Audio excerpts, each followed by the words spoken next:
Shalom, apa kabar saudaraku? Kiranya semuanya selalu baik-baik, selalu sehat-sehat, selalu penuh dengan sukacita yang daripada Tuhan. Pagi hari ini kita bersama-sama bersekutu di rumah kita masing-masing dan kita akan bersama-sama merenungkan bagian daripada firman Tuhan. Pagi ini kita akan membaca dari Matius pasalnya yang ke-6, ayat yang ke-25 sampai dengan ke-34. Matius pasalnya yang ke-6, ayatnya ke-25 sampai dengan ke-34. Jika Bapak, Ibu, atau Saudara sudah menemukannya, mari kita akan membaca bagian daripada firman ini secara bersama-sama. Hal kekhawatiran. Karena itu aku berkata kepadamu, janganlah khawatir akan hidupmu, akan apa yang hendak kamu makan atau minum, dan janganlah khawatir pula akan tubuhmu, akan apa yang hendak kamu pakai. Bukankah hidup itu lebih penting daripada makanan, dan tubuh itu lebih penting daripada pakaian? Pandanglah burung-burung di langit, yang tidak menabur dan tidak menuai, dan tidak mengumpulkan bekal dalam lumbung, namun diberi makan oleh Bapamu yang di surga. Bukankah kamu jauh melebihi burung-burung itu? Siapakah di antara kamu yang karena kekhawatirannya dapat menambahkan sehasta saja daripada jalan hidupmu? Dan mengapa kamu khawatir akan pakaian? Perhatikanlah bunga bakung di ladang yang tumbuh tanpa bekerja dan tanpa memintal. Namun aku berkata kepadamu, Salomo dalam segala kemegahannya pun tidak berpakaian seindah salah satu dari bunga itu. Jadi jika demikian Allah mendandani rumput di padang, yang hari ini ada dan besok dibuang ke dalam api, tidakkah Ia akan terlebih lagi mendandani kamu, hai orang yang kurang percaya? Sebab itu janganlah kamu khawatir dan berkata, apakah yang akan kami makan? Apakah yang akan kami minum? Apakah yang akan kami pakai? Semua itu dicari bangsa-bangsa yang tidak mengenal Allah. Akan tetapi Bapamu yang di surga tahu bahwa kamu memerlukan semuanya itu. Tetapi carilah dahulu kerajaan Allah dan kebenarannya, maka semuanya itu akan ditambahkan kepadamu. Sebab itu janganlah kamu khawatir akan hari besok, karena hari besok mempunyai kesusahannya sendiri. Kesusahan hari ini cukuplah untuk sehari. Sebelum kita merenungkan bagian daripada firman Tuhan ini, mari kita masuk dalam doa. Bapa kami yang di surga, Bapa yang kami kenal di dalam nama Tuhan Yesus, Tuhan yang penuh kasih, Tuhan yang selalu memelihara kehidupan kami hari lepas ke sehari. Pagi hari ini Tuhan, kami ingin merenungkan bagian daripada firman-Mu. Kami ingin mengerti apa yang menjadi kehendak Tuhan di dalam setiap kehidupan kami. Dan biarlah di dalam setiap kehidupan kami terus menyandarkan kehidupan kami, bahwa Engkau yang memelihara kami, Engkau yang menjaga akan kami dan membentengi hidup kami, sehingga kami tidak perlu khawatir. Apapun yang ada di hadapan kami, biarlah dengan iman kami boleh mengarahkan semuanya, kami boleh mengharapkan semuanya, bahwa pertolongan yang daripada Tuhan, yang akan menolong kami, yang akan menjagai kami, yang memberikan kecukupan dalam setiap kehidupan kami. Terima kasih Tuhan Yesus. Inilah kami ingin mendengarkan bagian daripada firman-Mu, berikan hati yang bijaksana, berikan hati yang lembut, dan biarlah setiap firman yang boleh ditabur di tanah yang subur, tanah yang boleh menghasilkan buah-buah bagi kemuliaan Tuhan. Terima kasih Tuhan Yesus, di dalam nama-Mu kami berdoa dan kami mengucap syukur. Amin. Saudaraku, hari ini kita akan bersama-sama merenungkan bagian daripada firman Tuhan yang tadi sudah kita baca secara bersama-sama. Kita akan merenungkan bagian ini secara bersama-sama. Hari ini saya memberi renungan dengan judul mempercayakan diri kepada Tuhan atau mempercayakan hidup kepada Tuhan. Dalam nats tadi kita membaca bahwa kita seringkali mengalami khawatir, rasa khawatir. Siapa yang tidak pernah merasakan khawatir dalam setiap kehidupannya? Tentu setiap kita merasakan banyak hal yang membuat kita menjadi khawatir. Apalagi pada saat-saat sekarang ini, berita begitu banyak memberitakan tentang virus corona. Kekhawatiran begitu luar biasa bagi setiap kita yang hidup saat ini. Kita mau keluar rumah, kita sulit. Kita mau keluar rumah harus pakai masker, harus bawa hand sanitizer. Masuk ke rumah kita harus cuci tangan. Kita harus benar-benar bersih. Supaya apa? Supaya kita tidak menyebarkan virus atau tidak membawa virus ke dalam rumah. Saudaraku yang terkasih, saat-saat ini banyak orang harus menahan diri. Banyak orang harus tidak keluar rumah. Karena apa? Karena mereka harus terlindungi daripada virus-virus yang saat ini berkembang. Virus corona yang menakutkan. Yang semula kita hidup normal, kita bekerja dengan baik, kita keluar rumah dengan bebas, hari-hari ini itu tidak bisa kita lakukan. Banyak orang yang tadinya bekerja dengan leluasa, saat-saat sekarang mereka harus bekerja di rumah. Semua pekerjaan harus mereka kerjakan di rumah. Bahkan banyak kantor-kantor harus tutup karena ada pembatasan. Mencegah virus itu berkembang. Rantai virus harus diputus. Bahkan bukan hanya itu saja. Produksi harus dihentikan. Maka akan berimbas pada penjualan. Pada barang-barang yang harus dijual. Berimbas kepada warung-warung, berimbas kepada toko-toko, berimbas kepada mal-mal yang saat ini harus tutup. Pada akhirnya, karena mal tutup, warung tutup, supermarket tutup, banyak karyawan yang harus dirumahkan. Banyak karyawan yang harus menerima pemutusan hubungan pekerjaan. Karena perusahaan tidak lagi mampu untuk membiayai karyawan yang ada. Ini adalah kekhawatiran-kekhawatiran yang saat ini sedang terjadi. Kekhawatiran di mana kita hidup takut akan terpapar daripada virus corona. Saudara yang dikasihi Tuhan, virus corona membawa dampak yang luar biasa. Membawa dampak buat setiap kita. Membawa dampak setiap orang yang tadinya berkecukupan menjadi harus menahan diri. Yang tadinya serba pas-pasan harus berkekurangan. Setiap yang tadinya berkekurangan menjadi lebih berkekurangan. Bahkan tidak mampu untuk mempertahankan hidup. Mereka harus hidup meminta belas kasihan orang lain. Mereka harus hidup meminta daripada orang lain supaya mereka bisa hidup. Bahkan hari-hari ini banyak orang yang harusnya mampu membayar sewa rumah. Tetapi karena mereka harus berhenti bekerja, mereka tidak dapat membayar sewa rumah. Mereka harus tinggal di emper-emper toko di bawah jembatan.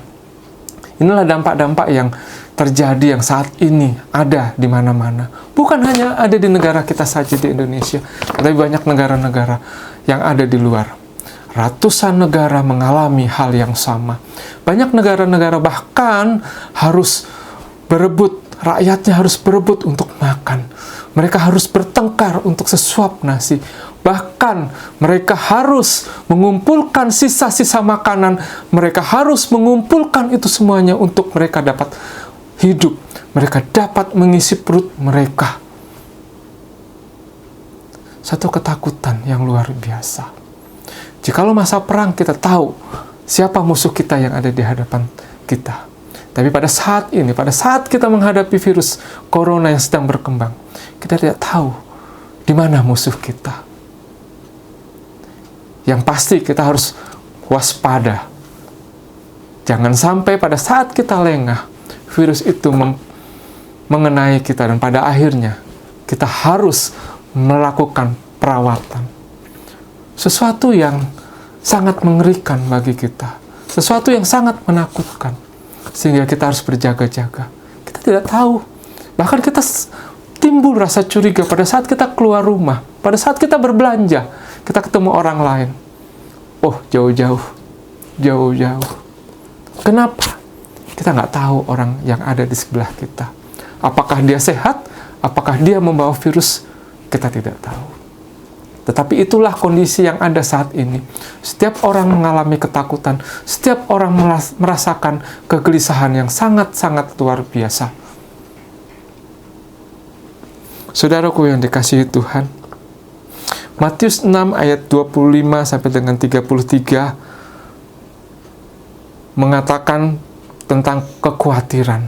Kekhawatiran akan apa yang akan kita makan, akan kita minum, apa yang kita pakai.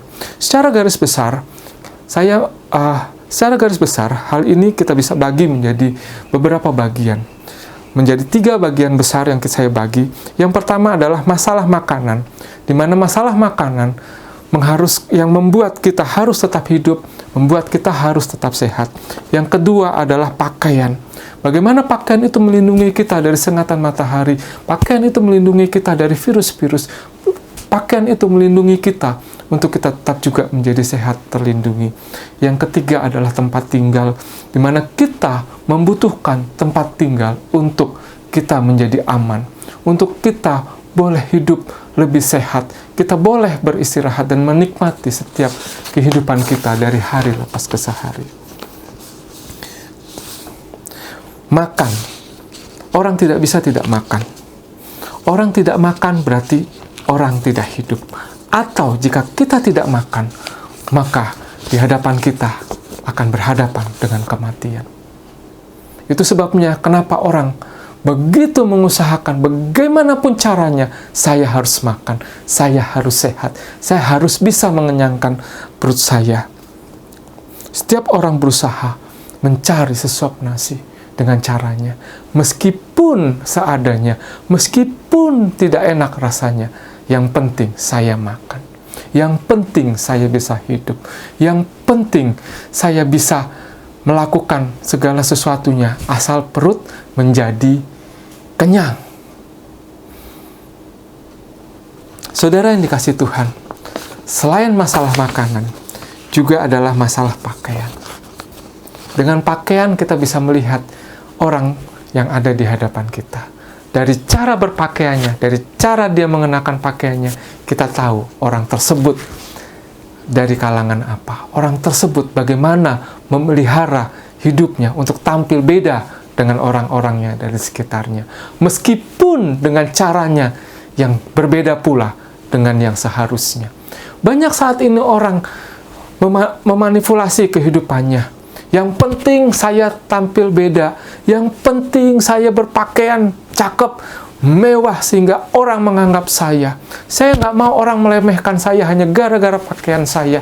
Sehingga berapapun uang yang harus saya keluarkan, saya akan keluarkan demi orang menganggap saya, demi orang menghargai saya, demi orang melihat siapa saya sesungguhnya. Itulah adalah pakaian. Padahal seharusnya pakaian adalah untuk membuat hidup kita menjadi lebih baik. Terlindungi dari sinar matahari, terlindungi dari debu, terlindungi daripada setiap virus-virus yang ada di sekitar kita. Tetapi itu menjadi berbeda pada saat kita berbicara masalah penampilan. Kita berbicara masalah bagaimana kita tampil di depan orang. Bagaimana orang melihat kita supaya wah dia hebat, wah dia luar biasa, wah pakaiannya mahal. Itu yang terjadi pada saat-saat sekarang ini. Tetapi menjadi terbalik pada saat virus corona berkembang.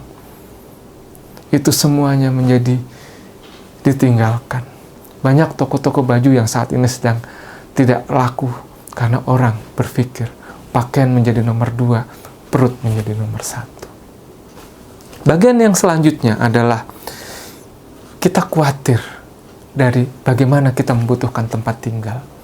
Tempat di mana kita bisa hidup, kita beristirahat, kita bisa melepaskan lelah dari setiap kesibukan-kesibukan kita. Tidak terbayangkan bagaimana kita tidak tinggal dalam satu rumah. Bagaimana kita merasakan tinggal di bawah langit. Kita harus hidup tersengat matahari. Kita harus hidup di bawah sinar bulan. Dan pada saat terjadi hujan, kita harus kehujanan. Apa yang terjadi? Mungkin kita tidak akan menjadi hidup sehat, kita akan mudah sakit, kita akan mudah terpapar dari sakit penyakit yang ada. Saudaraku yang terkasih, rumah tinggal, seberapapun itu indahnya, seberapapun adanya, itu perlu bagi kita. Itu sebabnya banyak orang begitu berusaha, meskipun hanya rumah petak, meskipun hanya 3x3 atau bahkan 2x2,5 meter. Itu diperlukan buat mereka untuk tetap bisa hidup, bisa menyambung apa yang mereka harapkan pada saat ini. Jadi tidak heran kalau orang merasa khawatir untuk bisa tidak makan, khawatir tidak punya baju, khawatir tidak punya tempat tinggal. Lalu bagaimana pada saat itu terjadi? Pada saat itu kita semua menjalaninya. Tentu kita akan berusaha dengan jalan-jalan kita. Pada saat-saat sekarang ini, saat-saat begitu berat kita menghadapinya, saat-saat di mana kita membutuhkan kebutuhan makan, kebutuhan sewa rumah, kebutuhan pakaian. Banyak orang melakukan hal-hal yang sangat-sangat jauh yang daripada seharusnya. Sikap kita dalam mencari solusi seringkali menghalalkan berbagai macam cara demi kita bisa hidup. Banyak orang mencari pertolongan dan berusaha dengan salah. Banyak orang dengan menghalalkan, dengan mengatakan, saya butuh makan, maka apapun saya lakukan. Berdalih dengan butuh makan, dia lakukan suatu kejahatan. Mereka mencuri, mereka merampok, mereka mengambil apa yang bukan menjadi haknya. Mereka perlu makan. Berita-berita belakangan ini banyak tersiar bagaimana orang begitu kejamnya mengambil apa yang bukan menjadi haknya. Mereka mengambil secara paksa dan menjualnya. Pada saat mereka tertangkap tangan, mereka hanya katakan, saya butuh makan, saya butuh hidup. Sampai sedemikian jauhkah? Sampai sedemikian pendekkah? Sampai sedemikiankah kita melihat bagaimana kita harus hidup dalam kekhawatiran-kekhawatiran hidup kita? Orang mencuri, orang menipu, orang datang ke orang pintar, ke dukun-dukun, meminta pertolongan bagaimana supaya bisa hidup, bagaimana bisa mendapatkan pengasihan, bagaimana bisa mendapatkan sesuatu yang berbeda, sesuatu yang dia harapkan. Bahkan dengan duit yang terbatas, uang yang terbatas yang didapatkan, mereka pertaruhkan di media judi dengan harapan mereka menang di meja judi. Apa yang terjadi jika di meja judi mereka pun tetap kalah? Tentu suatu kesia-siaan. Pikiran menjadi lebih pusing. Pikiran menjadi lebih tidak teratur lagi. Pada akhirnya mereka berpikir bagaimana mencari uang. Uang yang adalah segala-galanya untuk kehidupan mereka. Uang menjadi segala-segalanya untuk mereka menghalalkan berbagai macam cara. Uang, uang, uang. Tidak heran demi uang, orang menjual dirinya. Orang menjual kepercayaannya. Orang menjual apa yang seharusnya tidak jual. Demi uang. Seringkali kita diperbudak oleh uang. Demi apa? Demi kita bisa hidup. Atau demi kita bisa tampil berbeda dari orang lain. Hidup, wah, orang anggap luar biasa. Tetapi cara hidup kita pada saat kita mencari uang, itu yang salah. Titip sana-sini, korupsi cemal-cemil dari sana-sini. Menganggap itu adalah yang terbaik.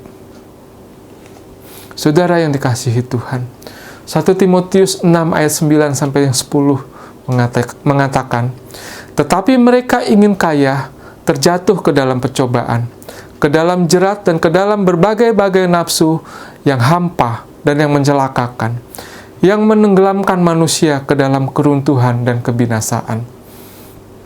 Karena akar segala kejahatan ialah cinta uang. Saya ulangi, karena akar segala kejahatan adalah cinta uang.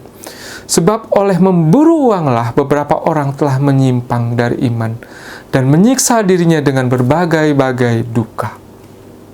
Amsal 13 ayat yang ke-11 mengatakan, harta yang cepat diperoleh akan berkurang, tetapi siapa mengumpulkan sedikit demi sedikit akan menjadi kaya.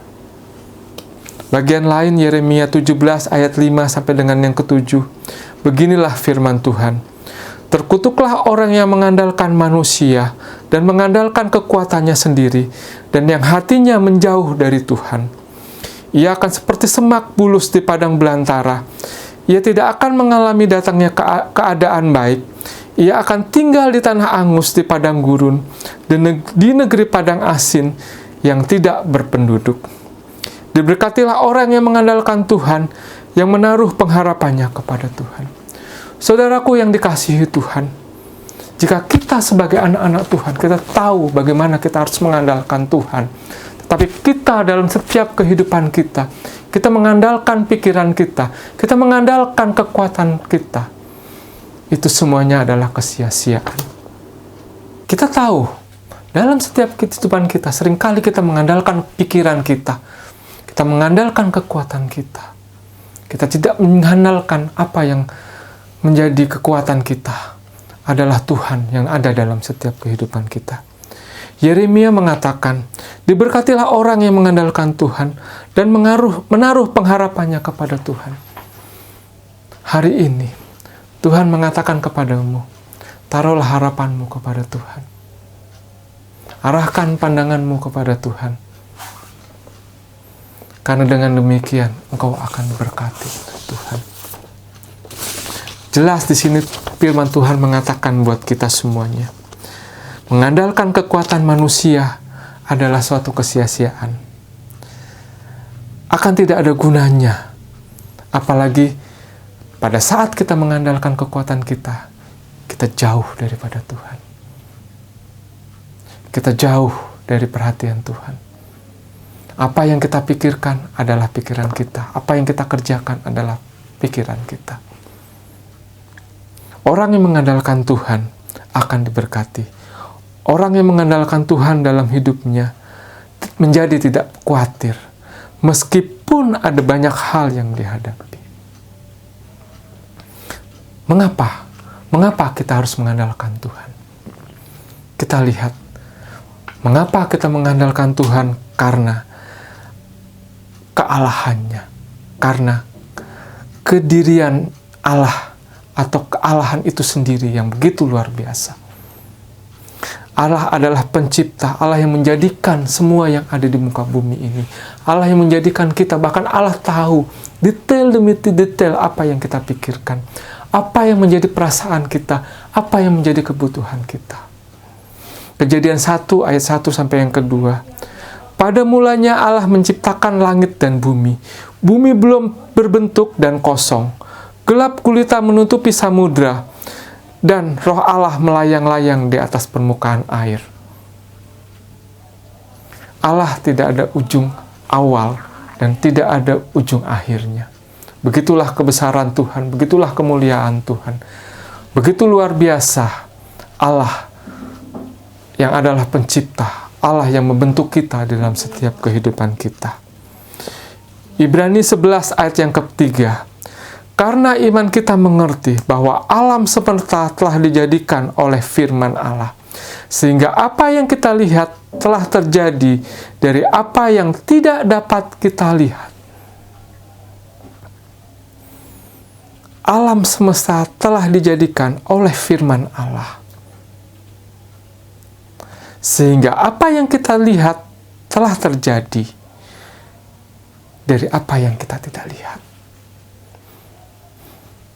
Allah mampu memberikan penghiburan buat kita semuanya. Allah mampu mengerjakan apa yang menurut kita tidak mungkin. Itu semuanya mungkin bagi Allah. Apa yang mustahil bagi kita, semuanya tidak mustahil bagi Allah. Jikalau kita pada saat ini merasakan satu atau dua masalah atau beberapa masalah, rasanya beban kita sangatlah berat. Tetapi bagi Allah, banyak cara dan banyak jalan untuk melakukannya, menjawab setiap keluhan kita, menjawab setiap kebutuhan kita. Allah mampu memberikan segala sesuatunya. Jalan-jalannya begitu ajaib, jalan-jalannya begitu luar biasa. Dia mampu membukakan jalan-jalan tepat pada waktunya. Tidak pernah terlambat Tuhan dalam memberi pertolongan. Tidak pernah terlambat Tuhan memberikan apa yang kita butuhkan. Lukas 1 ayat yang ke-37. Sebab bagi Allah tidak ada yang mustahil. Tidak ada yang mustahil buat Allah. Seringkali karena kekhawatiran kita, rasanya berbagai masalah, berbagai hal yang kita hadapi. Nggak mungkin, nggak bisa, nggak akan lolos dari apa yang kita pikirkan. Tapi pada saat kita menyandarkan itu semuanya kepada Tuhan, dengan jelas dikatakan, Lukas 1 ayat yang ke-37 dikatakan, sebab bagi Allah tidak ada yang mustahil. Saudaraku yang terkasih, apakah engkau mau menyandarkan hidupmu kepada Allah? Apakah engkau akan menyandarkan semuanya kepada Allah? Hari ini, Allah mengingatkan kepada kita semua bahwa tidak ada yang mustahil bagi Allah, dan Allah mampu mengerjakan semuanya. Allah mampu menjawab sesuai kebutuhan kita tepat pada waktunya. Mengapa kita harus menyandarkan diri kepada Allah? Karena Allah Maha Tahu. Allah mengerti apa yang menjadi kebutuhan-kebutuhan. Allah tahu. Allah menyediakan segala sesuatu yang belum kita pikirkan, Allah sudah pikirkan. Allah sudah sediakan itu semuanya bagi kita. Matius 6 ayat yang ke-32. Semua itu dicari bangsa-bangsa yang tidak mengenal Allah. Akan tetapi Bapamu yang di surga tahu bahwa kamu memerlukan semuanya itu. Allah tahu sebelum engkau mengatakan. Allah tahu sebelum engkau memintanya kepada Dia. Allah tahu apa yang engkau butuhkan.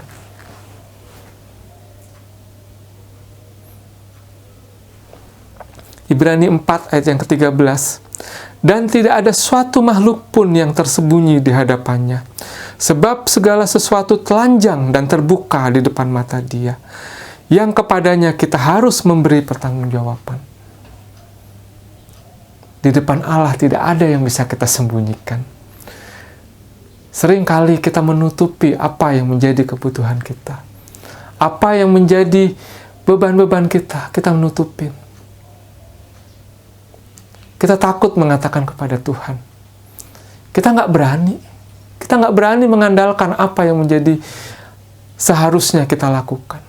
Kita tidak berani mengandalkan iman kita kepada Tuhan. Mempercayakan seluruh kehidupan kita kepada Tuhan. Pada hari-hari ini, banyak kekhawatiran yang harusnya kita sandarkan itu kepada Tuhan. Yang seharusnya itu kita serahkan kepada Tuhan.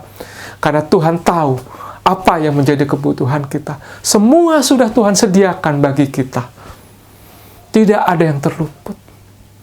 Karena di hadapan Tuhan, semuanya telanjang, semuanya terbuka. Tidak ada yang tertutup selembar pun. Tidak ada yang tertutup sedikit pun di mata Tuhan.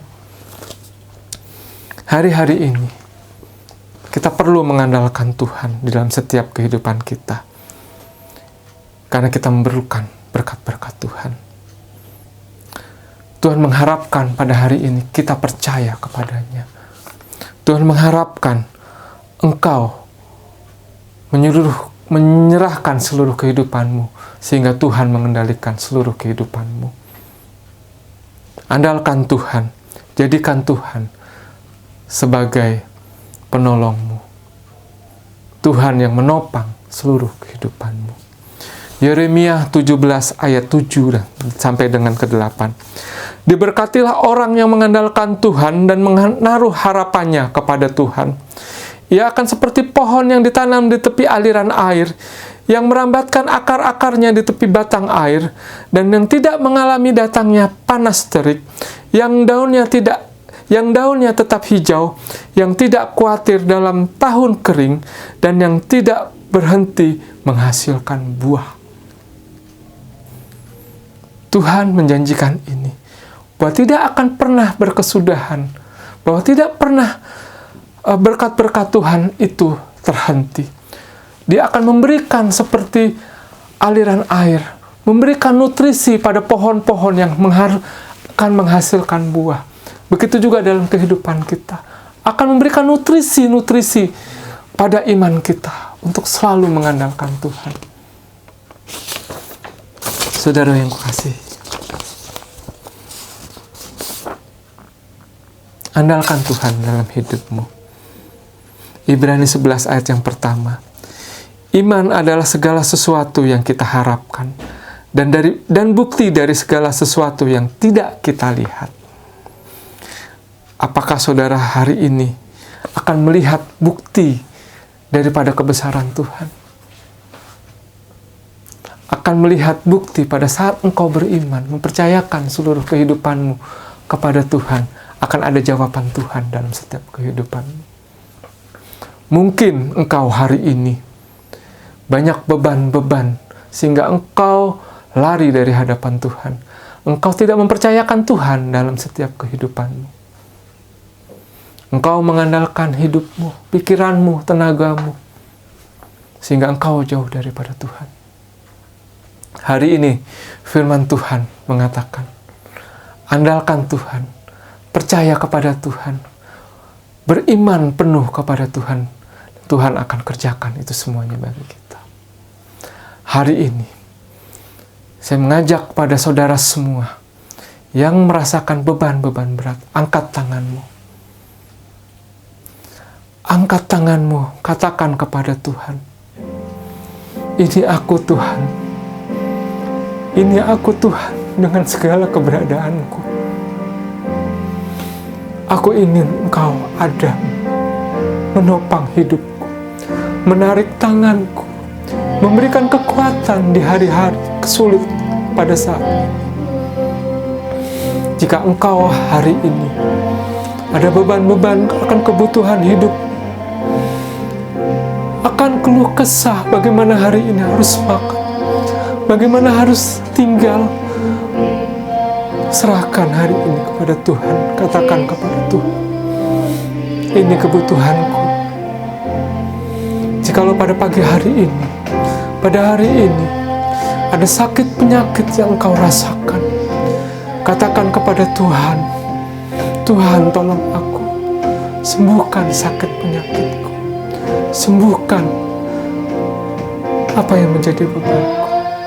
Jika pada pagi hari ini, pada hari ini, ada luka-luka batin, ada akar-akar kepahitan dalam hidupmu, sehingga engkau menjadi jauh dari hadapan Tuhan, katakan hari ini kepada Tuhan, ini hidupku, ini aku Tuhan, aku mau hidup seturut dengan kehendak-Mu.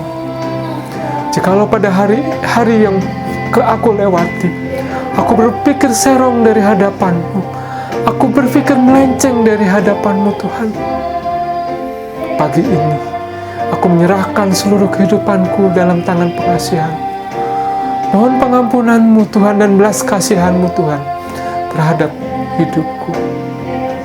Jikalau pada pagi hari ini engkau membutuhkan pekerjaan untuk memenuhi kebutuhan-kebutuhan hidupmu, hari ini katakan kepada Tuhan, ini hidupku Tuhan, tolong aku melalui jalan-jalan-Mu yang ajaib. Engkau memberikan pertolongan akan kebutuhan-kebutuhanku. Pada hari ini Tuhan, jika Engkau mengalami, jika ada jemaat-Mu yang mengalami kebutuhan-kebutuhan finansial atau hal-hal lain dalam setiap kehidupannya yang tidak dapat dikatakan pada pagi hari ini, biarlah Engkau Tuhan yang menjawab. Hari ini, jikalau ada yang membutuhkan penghiburan daripada Engkau Tuhan, tangan-Mu menopang hidupnya dan memberikan penghiburan dalam setiap kehidupannya. Biarlah itu semuanya Tuhan kerjakan bagi setiap kami. Pagi hari ini letakkan tangan-Mu di bagian dada kirimu dan katakan kepada Tuhan, ini aku Tuhan, ini hidupku Tuhan. Aku ingin berdoa untuk Engkau Tuhan. Pagi hari ini aku membawa setiap anggota jemaat-Mu pada pagi hari ini. Aku membawa setiap anggota-anggota jemaat-Mu yang hari ini bersekutu di rumah masing-masing, membawa setiap beban-beban, kekhawatiran dalam setiap kehidupannya. Kami membutuhkan pertolongan-Mu yang ajaib, karena Engkau Allah yang luar biasa, Allah yang mampukan kami untuk kami dapat keluar dari setiap kekhawatiran kami. Engkau Allah yang luar biasa, Apa yang menjadikan kami tidak mungkin, apa yang kami pikirkan itu semua tidak mungkin. Bagi Engkau semuanya mungkin.